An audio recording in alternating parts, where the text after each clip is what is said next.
गोष्टीच्या कट्ट्यामध्ये आज ऐकणार आहे कोल्हा आणि नगारा ही गोष्ट.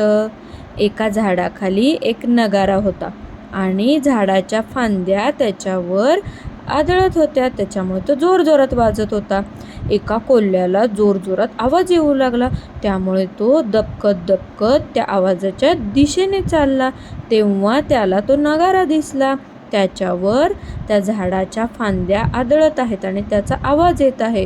म्हणून तो तिथे गेला आणि त्याने आपल्या पंजाने तिथे आवाज करायला सुरुवात केली.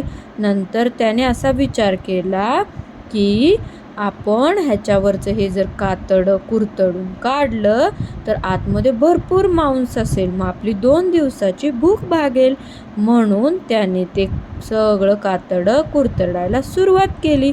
तर काय झालं, तो नगारा पूर्ण पोकळ होता, आतमध्ये काहीच नव्हतं. त्यामुळे तो कोल्हा खूप नाराज झाला.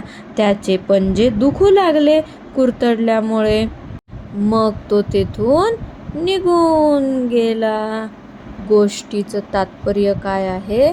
प्रसंग आनंदाचा किंवा भीतीचा असला तरी जो शहाणा माणूस मागचा पुढचा विचार करून वागतो त्याला पश्चाताप करण्याची वेळ येत नाही.